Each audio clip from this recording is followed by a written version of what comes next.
Tonight, New Year's celebrations in limbo. The police commissioner's threat to cancel our famous fireworks is being slammed by the union as hysteria. Tonight, the rail dispute at the heart of it all looks no closer to being resolved. I watch buildings come down around me and people start screaming and running. Aussies recall the moment disaster struck Vanuatu as more evacuation flights are planned. The remaining members of the Barley N fly home to their families, but the legal problems may not be over for one of them.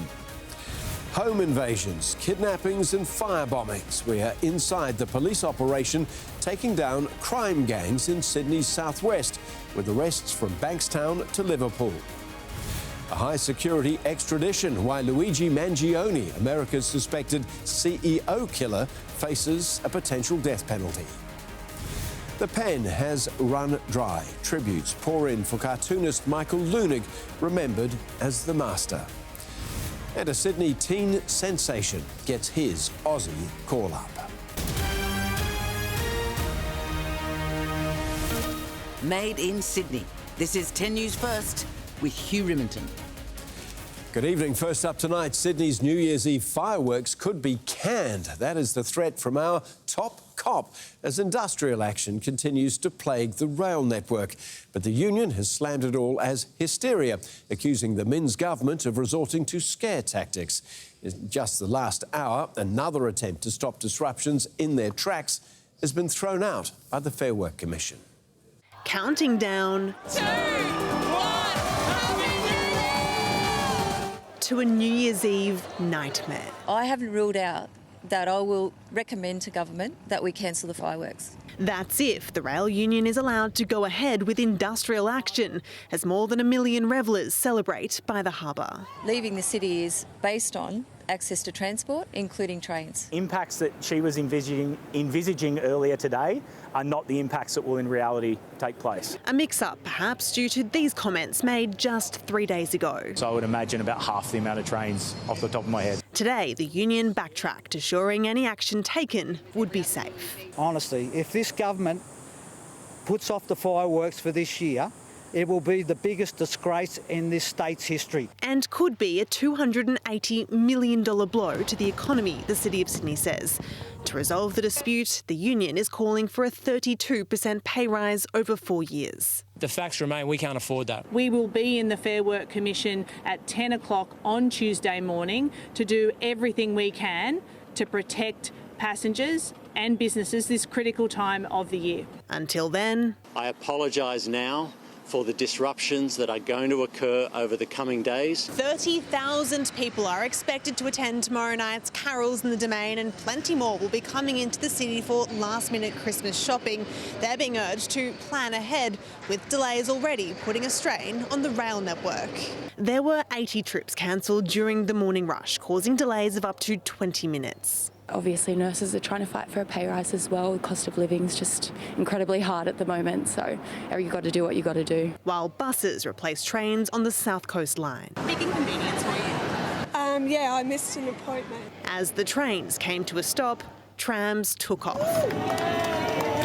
Nothing was going to derail the first voyage of Parramatta's long-awaited light rail. It's been a long time coming, but it's going to be worth it. I've been watching the testing go on for months and months and wondering when it would open, but now that it's here, it's very exciting. A reason to celebrate, as questions remain over the biggest party of all. Tallulah Thompson for 10 News First. The feeling of coming home has never been stronger for Australians who have flown back from quake-ravaged Vanuatu. In between hugs and tears, they spoke of the terrifying moment the earthquake struck and the realisation they had to get out. We're home. Safe and sound. A lot of people over there weren't so lucky. A lot of damage done over in Vanuatu. Very scary experience. We were in a shop when it happened, and yeah, through my son and hubby on the road, and yeah, it was very scary. Emergency flights were organised by the RAAF after Tuesday's deadly 7.3 magnitude quake struck the Pacific Islands capital. Flying into Brisbane last night, 283 Aussies are now back on home soil and... Solid ground, mate. Yeah, just good to be home and safe. It was me and hubby. It would have been, I wouldn't have cared as much, but just to get the kids home, I had to get the kids home. Shane Cook is a Brisbane school teacher on his own in Vanuatu, relaxing 1 minute, a race to escape the next. I was in the middle of Port Vila when the earthquake hit, so I watched buildings come down around me and people start screaming and running, and I had no idea what to do, so I just started following the crowd and we ended up running up a giant hill. 2 more humanitarian assistance flights have been planned. The death toll from Tuesday's quake now stands at 14. But as the days tick by and searches expand, there are fears it will continue to rise. Georgina Hill for 10 News First. A woman has been rescued from her burning home this afternoon and rushed to hospital in Sydney's west. Firefighters were called to the Kingswood Park house just after 2 p.m. They found the double-storey property well alight. The woman, in her 50s, was pulled from the home by neighbours and treated by paramedics for severe burns. When our firefighters arrived, the rear of the home was well alight, flames venting out through the openings of the windows and doors. The person is not well. They were in the best of hands with our firefighters and paramedics and that doctor who have given the treatment to get her to hospital for that further treatment. The cause of the fire is being investigated, while the woman right now is at Royal North Shore Hospital. After an escalation of gang violence in southwestern Sydney, police are confident dozens of arrests are taking their toll on criminal networks. They've been targeting Asian drug syndicates, which they allege have been behind recent shootings, home invasions and firebombings. These are 3 of almost 40 arrests designed to crush southwestern Sydney gangs and their brutal businesses. We've arrested and charged people responsible for coordinating home invasions, for shootings. Noticing an uptick in violent crimes allegedly involving Asian criminal groups, police formed Task Force Lupin in July. Months earlier, an innocent couple suffered severe burns in a case of mistaken identity when their home was firebombed at Fairfield West. Southwest region identified this as a risk, and if it continued to escalate, there could have been more innocent people caught up in it. Through Lupin, police have executed dozens of search warrants, seized more than $10 million worth of drugs, as well as cash, firearms and encrypted devices. As with this arrest at Liverpool, police allege they're catching up with major players in these drug networks. They do fly under the radar.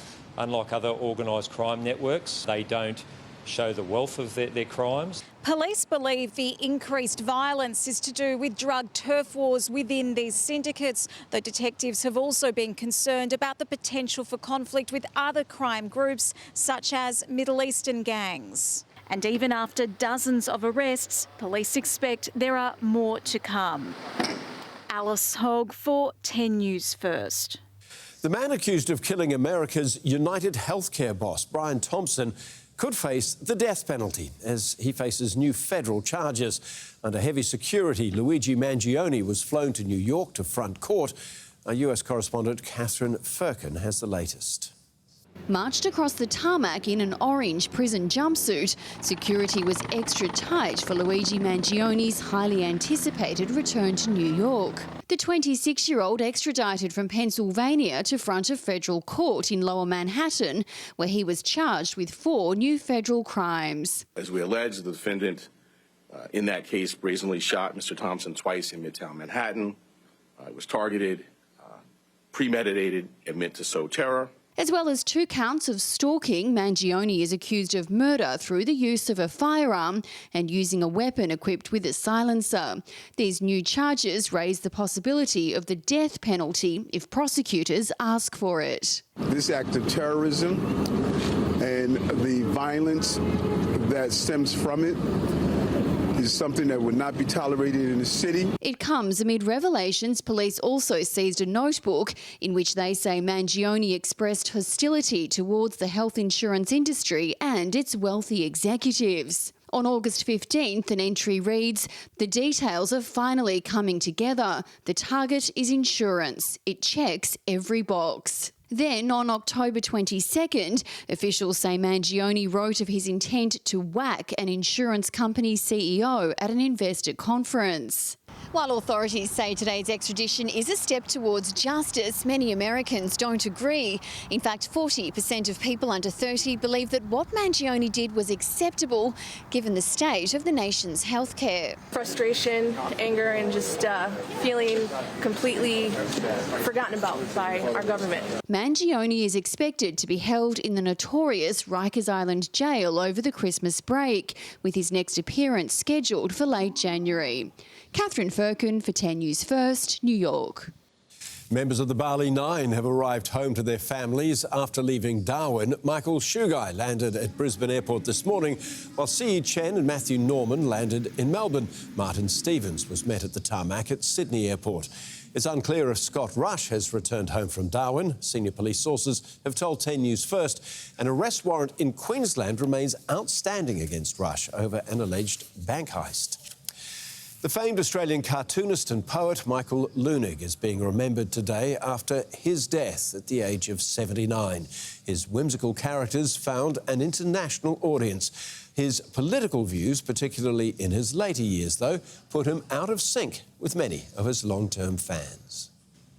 The son of a meat worker, Michael Lunig was one of 5 siblings from Melbourne's West who became one of Australia's best cartoonists. Lunig was a great inspiration to me. He introduced things to cartooning that I never envisaged. Poetry, whimsy. Lunig's career launched at Melbourne newspaper The Age in 1969. He often illustrated a character named Mr. Curly, wandering with ducks through society's twists and turns.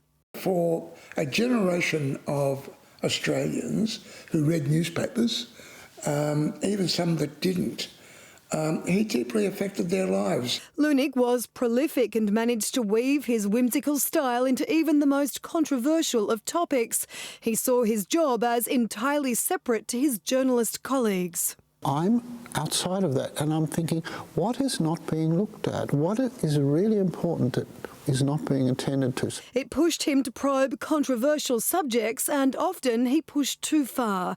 Lunig's stance on mandatory COVID vaccines led to him being sacked from The Age 3 years ago. His final cartoon for the masthead read, "We are all odd little paintings, peculiar poems, strange gardens, mysterious pieces of music." He died last night, surrounded by family who said, "The pen has run dry, its ink no longer flowing, yet Mr. Curly and his ducks will remain etched in our hearts, cherished and eternal." I think we're just lucky that we've had him and we have that great body of work to look back on. Michael Lunig was 79. Candice Wyatt for 10 News First. Well, despite a continued squeeze on the household budget, the signs are we are spending more on gifts this Christmas. Add in the foos and the booze, and Australians are set to spend close to $70 billion this festive season. Tonight, we give you the store hours and the best tips on how to get top value for those last-minute buys. 'Twas 5 nights before Christmas and all through the shops, everyone was cheery, particularly those in pyjama shorts and tops. Merry Christmas. Merry Christmas, Santa! Our retailers have done a fabulous job curating and putting together some really fabulous offers. From tonight, our big centres will close between 7 to 10 p.m, depending on the store. On Christmas Eve, they'll be open until 5 or 6 p.m, and won't reopen until 8 a.m. on Boxing Day for the sales. It's busy, some might say, Christmas crackers. Chaos, but all worth it to see the smile on their faces. And 4-month-old Violet was making everyone smile. It looks like you've got everything you need for Christmas. I sure have. Yes, I've got my Chanel. This year's top shopper picks. Our retailers are telling us the PlayStation 5 is very popular, activewear, Glossier beauty products. Kmart's wishing tree appeal proving we're bigger givers. This year we're up 5% on gift donations under a tree, and that's fabulous. Kmart is really pleased to announce that we will match monetary donations both in-store and online on Saturday and Sunday of this week. Given to the Salvos to play Santa for those in need. We are able to help them in beautiful ways. We're able to put joy in people's lives. And here's a great Christmas tip to save money and time. These Christmas elves will do your gift wrapping for you for a gold coin donation that goes towards those in need. Ta-da! And what does the man of the moment want? A nice sleep after I've finished delivering all the presents. Ali Donaldson for 10 News First. Lachlan Kennedy is here with Sport. Lockie, the cricket selectors have swung the axe. Yeah, a few changes ahead of the fourth test there, Hugh, including at the top of the order. From the Big Bash to potentially the big stage on Boxing Day. Will Sam Constas get his chance to shine? Also, buckle up as we join a Dakar rally champ who is swapping 2 wheels for 4. And taking team spirit to a whole new level. The footballer who gave his mates a really good gift. Going to drop a hint there, Hugh. Maybe, hopefully something in the car park for me, maybe? Could Later, be. maybe? Yeah, mate, I'm looking after you, don't you worry. Thanks, bud. Well, still to come. Summer Safety Blitz, the tips for emergency services on how to stay safe this Christmas. Our Border Force officials are stopping drugs and weapons from coming in with the holiday parcels. And Australia's new big money promise to boost security in the Solomon Islands. Ferrell and Mark Wahlberg in the Christmas comedy. Best friends. Hey, brother. Did you call me brother? Daddy's Home 2, tonight on 10 and 10 Play. I missed the first one, but I'm not going to miss the next one. Bird's scary, but it is a superpower. I'd rather be able to fly. Is this the last time it's going to be just us? Good evening. In Homebush West, we have a very heavy southbound run for Centenary Drive heading down towards Arthur Street right now. Now, for Homebush Bay Drive, traffic starting to thin out northbound heading up towards Alton Avenue, Liberty Grove, following an earlier 2-car collision. Now, if we just zoom in, we can take a look over the Ryde Bridge. It is good looking in both directions. No delays there. A little bit of congestion for Lane Cove Road, and we expect to see a bit more of that around the shopping centres in Ryde and Macquarie Park a little later. And just a reminder too, double demerits are currently in force. I'm Brittany Gorrell, thanks to the Stand Traffic Chopper. Don't forget the double demerits. Now, Australia will spend $190 million over the next 4 years building up the police force in the Solomon Islands. A new security pact has been signed 3 years after China secured its own arrangement with our Pacific neighbour. The Prime Minister says Australia remains the South Pacific's security partner of choice. What we're about is making sure that the Pacific family look after our own security. The future of 14 Chinese officers stationed in the Solomons is unclear. A child's doll filled with drugs and a knife disguised as an umbrella. They're just 2 examples of contraband arriving in Christmas parcels. 10 News First has this exclusive look at the Border Force efforts this summer season.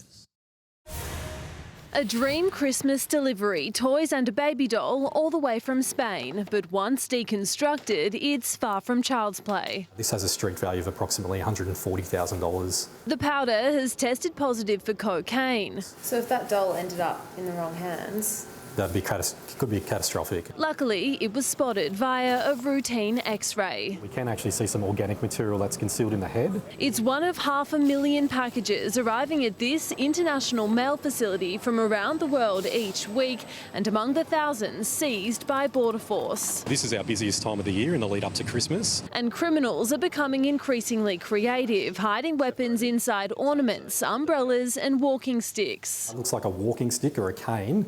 However, it actually contains a concealable blade as well. Not even letters are off limits. Many use Christmas cards to send small amounts of drugs. So it's an interesting Christmas gift. Absolutely, but they won't receive it. The volume of packages coming into this facility means it can be like finding a needle in a haystack, but Border Force uses a combination of intel, intuition and detection dogs to do so. The pups are specially trained to sit when they suspect foul play and are rewarded for their work.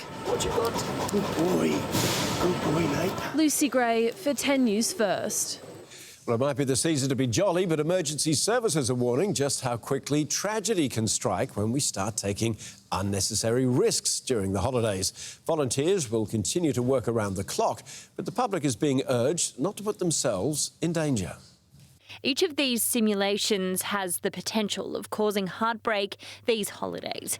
Flooding, car crashes and boating accidents, situations authorities don't want the public to get caught in. Whilst this is a time of fun and excitement and joy with family, it's also for some people a terrible time where tragedy has struck because there's been a horrible accident. A sombre but important message this silly season, because other than Santa crossing the night sky, the potential for wild weather is what emergency services are watching closely. Christmas Eve is going to be a warm day, likely to have total fire bans Sydney, the Hunter, Northern Slopes and the Northwest. The general public asked to download the Hazards Near Me app, but the fire risk isn't just in the bush. At the home, when you're having friends around or family gathering for a barbecue, please spend the time beforehand to check your barbecue. While at the beach, surf lifesavers are bracing for the busiest time of the year. We're encouraging people to really think before they go in the water.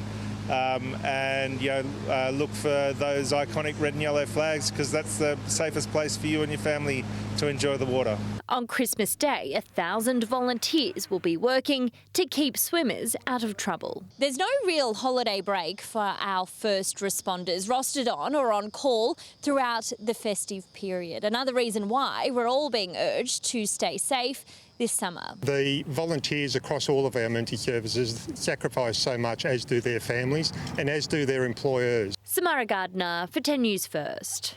Said it looks nice out there. Let's get a quick look at today's weather with Josh Holt. Josh, a little bit warmer out west today. Doesn't get much better than this, Hugh. 31 degrees for Penrith and Richmond, and we hit some beautiful temperatures in the city as well, as you can see, reaching 26 degrees. Now, it was a very good package by Samara then, reminding us all it is severe weather season, which runs from October right through to April. So this time of year you can get severe thunderstorm activity, of course, bushfires, heat waves, heavy rain and flooding. So make sure over the silly season we look after ourselves and each other.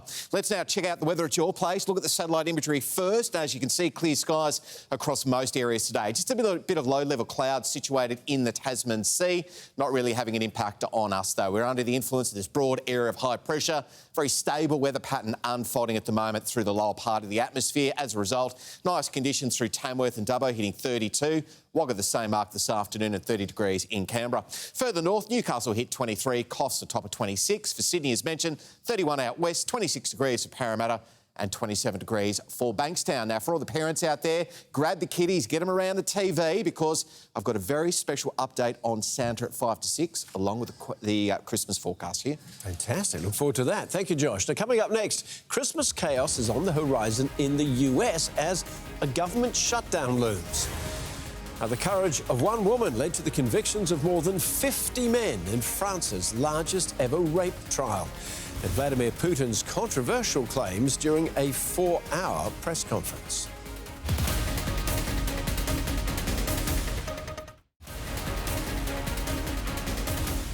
Welcome back. Well, she refused to be shamed into silence, and tonight Giselle Pellicot finally gets some justice. Her ex-husband and 50 other men have been convicted and sentenced in France's largest ever rape trial, which has been defined by Giselle's courage.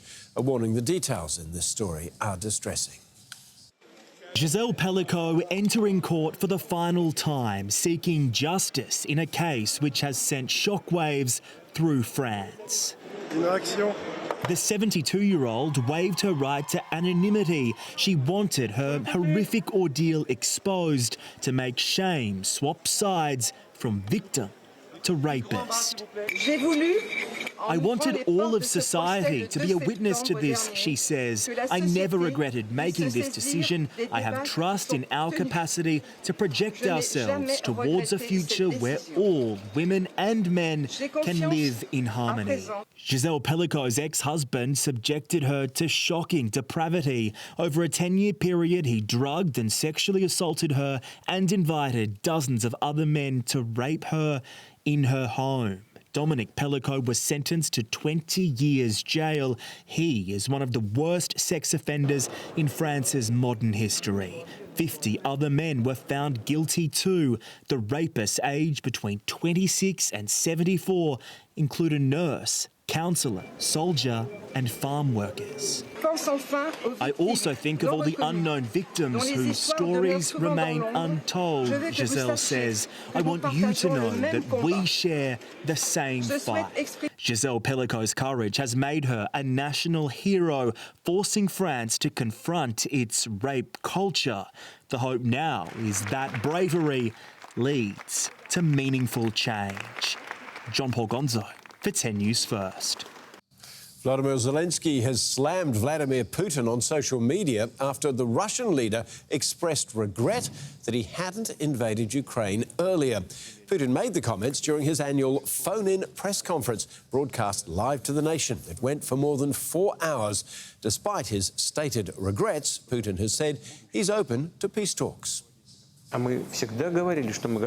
We have always said that we are ready for both negotiations and compromises. It's just the opposite side refused to negotiate. Putin says he hasn't yet spoken to US President-elect Trump or the deposed Syrian dictator Bashar al-Assad, who's now in exile in Russia. Putin claims Israel is making territorial claims deeper into Syria. Donald Trump is now 1 month from being returned to the presidency, but he has failed in a bid to influence the US Congress to approve a new budget bill. Government workers are now staring down a festive season with no pay after Democrats and 38 Republicans rejected a package being backed by Trump. A bipartisan congressional plan was scuppered at the last minute when both Trump and Elon Musk demanded it be abandoned. The Biden White House has accused Republicans of doing the bidding of billionaires at the expense of hard-working Americans. The Prince and Princess of Wales have released their annual Christmas card, which alludes to their family's hardest year. The image was taken from Kate's video announcing she had finished chemotherapy in September. It comes after Prince William's trip to Cape Town, where he opened up about his family's dreadful year, with both his wife and father fighting cancer. Still to come, how you can retrace the steps of miners at a new walking track in the Blue Mountains. And in sport, we jump inside the cockpit with racing royalty Toby Price after his big career switch.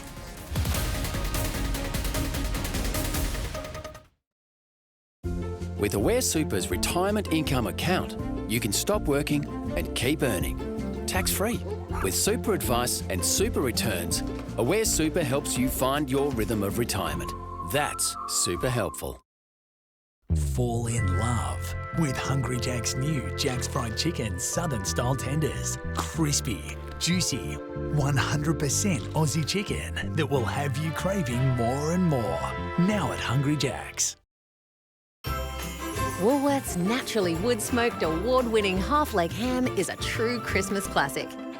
Now at an everyday low price at just $8 a kilo. That's today's fresh food, people. There'll be no lying around in the jungle for these celebs. January 19 on 10. I missed the first one, but I'm not going to miss the next one. Bird's scary, but it is a superpower. I'd rather be able to fly. Is this the last time it's going to be just us? Good evening. We are your eyes in the sky for one final check of the roads this year and wrapping it up with a shot over our beautiful harbour. Now, it may look a little more exciting lit up with fireworks in a couple of weeks, but at least it's good news for motorists with a steady run in and out of the CBD for your Friday evening over the Harbour Bridge. Warringah Freeway, that's quite clear in the roadwork zone, and we are problem-free through the Harbour Tunnel as well. There are certainly a few cars out there, but it's all moving at speed, and also just watch that speed with double demerits currently in force for the holiday season. Stay safe out there on the roads. I'm Brittany Gorrell, thanks to the Stan Traffic Chopper. Could not look more beautiful. Now, a family-friendly walking trail through the Blue Mountains has just been unveiled. The new Lost City walking track is 6 kilometres long, winding through rock formations and heritage sites near Lithgow. Among the attractions are hand-carved steps once used by miners to access diggings in the valley. Behind us is a unique landscape that doesn't exist in very many places. It's on the doorstep of Sydney. It's right 15 minutes down the road from Lithgow.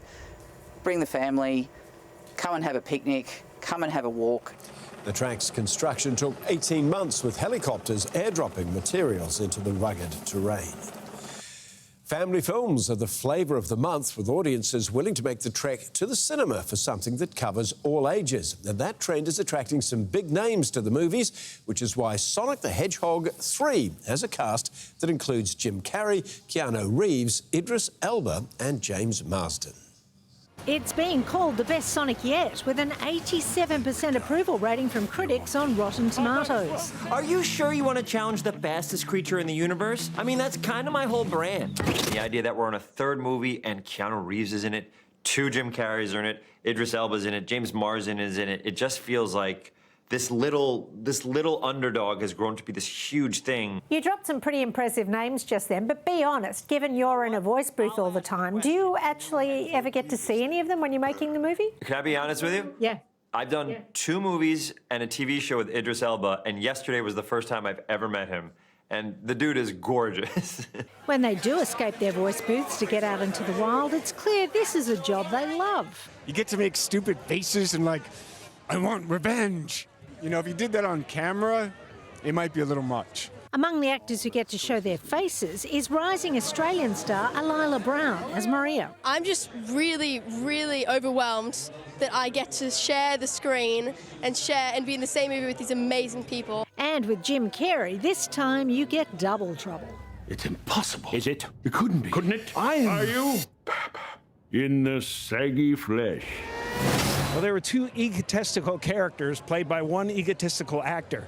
So it was really hard to stay out of my own light. Family films are kicking butt this year, really getting people back into the cinemas. Why do you think that is?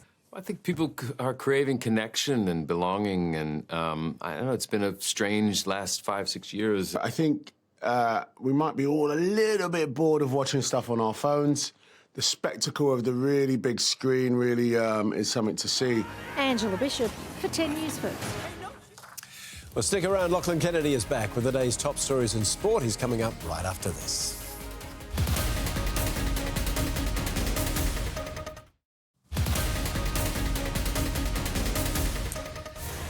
New South Wales teen sensation Sam Constas has earned a call-up to the Aussie Test squad and looks set to earn a Boxing Day baggy green.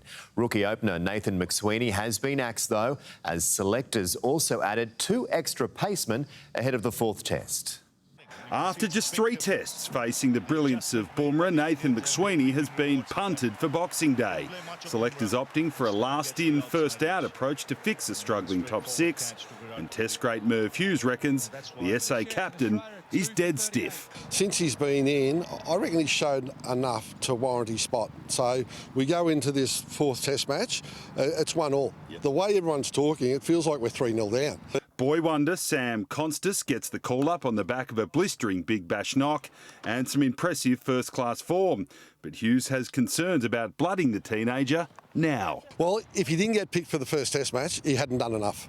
And he hasn't done anything more since in the long-format game. At the moment, he's going very well. But the big question mark would be, is he doing enough to replace someone in that side? And at this point in time, no, he's not for mine. Underperforming 38-year-old Usman Khawaja lives to fight another day, despite looking out of form and down on confidence. But Hughes believes the veteran is entitled to a stay of execution. There's no one really kicking the door down. They're knocking on the door quite politely. They're not really banging and kicking it down, are they? As for our national hobby of death-riding batsmen... I reckon just take a breath, just take a breath. And that's what I'd say to the Australian cricketing public. There's no need to change, there's no need to panic. And the former paceman won't cop the suggestion from Darren Lehman that selectors are getting too cosy with players. He says building relationships is now just part of the job. They understand the player, and they understand the player on ground level at training and their lifestyle. Yeah. You can't just say, right, we're going to put everyone in the same box and everyone's got to be exactly the same. Pacemen Jai Richardson and Sean Abbott have been added to a 15-man squad for the final 2 tests. Nick Butler for 10 News First. Fast emerging defender Keely Adamson believes being forced out of Sydney FC and joining the Macarthur Bulls is the best thing that could have happened to his career. His only regret so far, not showing off his backflips when he found the back of the net. High energy, good vibes. Macarthur FC coming off their first win in New Zealand, 2-1 over Wellington. We thought now's the time to kind of break that curse and get that result. And so getting a win there was massive. In 1 year, Keely Adamson has gone from Sydney FC backup to certain starter for the Bulls and the Australian under-23s. In hindsight, it's been an unbelievable move for me. I've been healthy, I've been playing lots, playing some really good football as well. A back-to-back Australia Cup winner, it's not doing a back flip after scoring his maiden goal that eats away at the 21-year-old. I wanted to show the league my backflip celebration. Bassy, because it was 2-1, so we were still losing the game. He's like, just got me to pull my head in and just like, where are you going? So I kind of just start running to the corner flag and then just U-turn. He's done the practice, hours and hours of backyard parkour. Like one of my best football memories is my dad doing a round-off backflip in like an over-35s local match, and I think me seeing that and going, oh, okay, so that's how you celebrate goals. Keely coaches the under-13s at his former club, Northern Tigers. After a bad session, bad game where I might be a little bit down, going there and coaching the kids and just watching their just pure love of the game, it always makes me feel super fresh and kind of almost jumpstarts my week. He's not writing off Monday's opponents, the Mariners, by any stretch, but has a Christmas wish for the Campbelltown clash. There's no better present than 3 points for the fans, 3 points for us. Bence Hammerley for 10 News First. Tottenham nearly let a 3-goal lead slip thanks to 2 Fraser Forster mistakes at the back. Man U getting close to stealing the League Cup clash, if not for their own goalkeeper blunder. No, you're not entertained. We are very entertained. There you go. What do you want? Do you want a scrambling 1-0? I know the studio's probably going in a meltdown over my lack of tactics, but you know what? I love the fact that we go out there and just take it to oppositions. Chelsea finished top of the Conference League ladder after a 5-1 win, while a draw for Hearts sees Socceroos Kai Rales and Cam Devlin knocked out of the competition. Off-road racer Toby Price will swap the handlebars for a steering wheel in his 11th Dakar Rally, this time racing in the cars category. He is sharpening up his four-wheel skills before heading to the Middle East for next month's gruelling 14-day race. Our very own Brooke East joined him for a practice session. If dirt racing had royalty, Toby Price would be the king. Making a massive career switch, swapping 2 wheels for 4. From the neck down, my body really enjoys the car because it's a lot safer, but my head up, from neck up, it's definitely a little bit still stuck in the motorcycle category. It's quite different to the 2-wheel category where we have to do all on our own, but this one for the 4 wheels, I get a navigator that tells me where to go, so it should be a little bit easier, hopefully, but Dakar's never easy. Best mate Sam Sunderland will direct him, and with 4 Dakars between them, all won on bikes, the cross-coders are ready to threaten the greats. As he makes the 9,000-kilometre journey across the Saudi Arabian desert, instead of being on a bike or in that Can-Am, he'll jump in a Toyota Hilux, his first Dakar with the luxury of a seat belt and air conditioning. Now it's just weird, I kind of reach across and just press the AC button. Should we go for a drive? Sounds like a good plan to me. I'll take you into my world and show you what it's all about. Now, I'm just noticing before we jump in, there's a bit of damage. Am I going to be safe? This was previous ownership, so this is not from me. Assuring me a fender bender wasn't on the cards today. Yeah, let's go. Yep.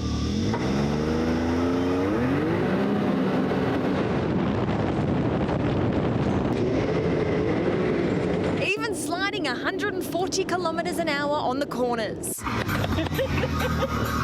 Good job.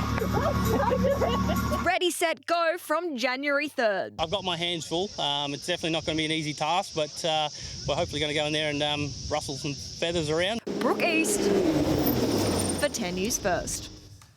Love it. Well, they weren't getting into the Christmas spirit in the NBA. Jordan Clarkson and Ron Holland both ejected for squaring up at each other. Then Celtics coach Joe Mazzulla had to be restrained, watch this, by his own bench as he went at the refs after their loss to Chicago. Oh, he's talking to Justin Van Dyne, who teed him and Jaylen Brown up in the 4th quarter. Joe's got to be careful because they could suspend him in the next game. Ja Morant was working overtime as the Grizzlies smashed Golden State by 51 points, and Victor Wembanyama provided the highlight of the day. Get up there, son, as the Spurs beat the Hawks. Watch this, and flush. Well, it looked pretty bleak for the LA Chargers when they were down 24-13, but quarterback Justin Herbert lifted and they fought back before icing the game with this bit of brilliance. Herbert, little Shovel dump pass to Haskins inside the 10. Touchdown Chargers. LA 34-27 winners over Denver. They now have a 9-6 record, but they are still yet to lock up a playoff spot. Meet the NFL's version of Oprah. 49ers quarterback Brock Purdy gifting every member of his offensive line a new car. Oh, yeah, Merry Christmas, guys. Appreciate you guys. Thanks for all y'all do. Yeah, man. Oh, my God. I can't believe this. Listen to that purr. Purdy. Purdy. This is probably the greatest gift I ever got in my life. So for bringing his pretty great Christmas cheer, Brock gets a present of his own. He can have our play of the day. Pretty generous, but hey, Hugh, once again, the defence, they get forgotten about. What are the defensive line getting? By the way, if you go down to the car park later, you'll find that I've towed your car. You towed my car. I've sold it. I needed the money. Thanks, mate. Thank you. Look, coming up next, Josh has got your weekend weather forecast, plus some special news on Santa.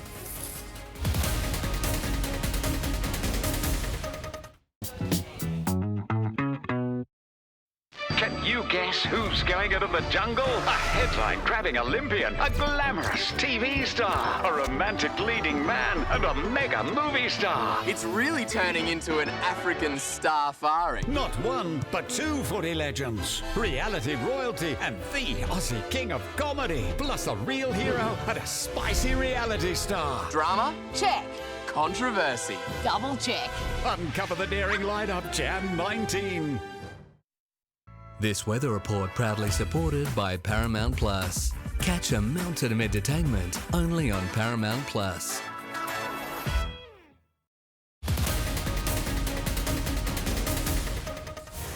Good evening once again. Christmas just around the corner, and we'll have that Christmas forecast for you in just a moment. But before we do, I've got some pretty exciting news for the kiddies out there. Now, it was late last night, and just before I went to bed, I thought I'd check the Australian radar just to see what was going on, and you wouldn't believe what showed up on the weather radar. Check this out, kids. I spotted Santa Claus doing a bit of a test flight in and across parts of Australia. Now, I have it on very good authority that Santa likes to do a couple of test flights before Christmas Eve.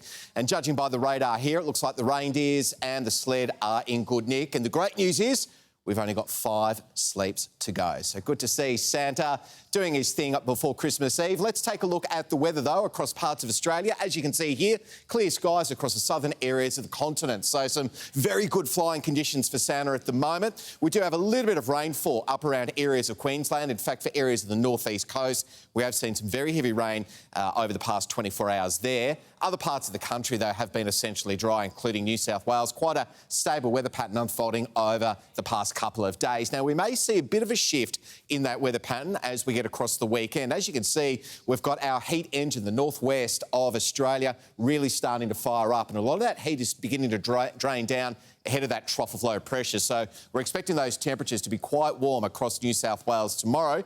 And there is the potential on the southern and northern ranges of a shower and thunderstorm through the course of the afternoon. But look, it'll be relatively hit and miss. Most areas should be essentially dry. The main theme tomorrow will be that heat. Over the next 4 days, as you can see in the lead up to Christmas, we're not expecting too much into the gauges, so quite a dry weather pattern unfolding over the next few days. Moving interstate, sunny for Brisbane and 31, partly cloudy skies for Melbourne, 28 degrees for Adelaide on Saturday, a scorcher for Perth hitting 38, showers and thunderstorms for Darwin with a top of 34. Sunny skies across New South Wales tomorrow, beautiful day for Broken Hill, although a little bit on the warmer side with 35 and Tamworth 37, 31 degrees for Newcastle and 36, a steamy one for Wagga as well. Likewise for Penrith and Richmond, both hitting 36 degrees Saturday, 32 for Parramatta and 33 for Bankstown and Campbelltown. Offshore waters, you'll get northeasterly winds that'll be tending southeasterly through the course of the day at around about 10 to 15 knots, but some pretty good conditions out there. Those seas will be below 1 metre, so great opportunity for the fishers on Saturday. 29 degrees, fine and sunny skies of the city, 27 Sunday, 28 on Monday. Now, Christmas Eve, you're looking at 24 degrees, a fine day, and have a look at Christmas Day. 26 degrees, sunny skies, can't ask for much more than that. 32, partly cloudy Monday, sunny for Christmas Eve, and a nice warm day out west, 33 on Christmas Day. Well, that's it for me for 2024. It's been an absolute pleasure bringing you the weather this year. I wish you and your family a very Merry Christmas and a happy and safe New Year, Hugh. And to you, and a great forecast to end on. Thank you, Josh. That's 10 News First for this Friday, the last Friday before Christmas. I'm Hugh Riminton from all the 10 News team. Thank you for your company. Have a great night.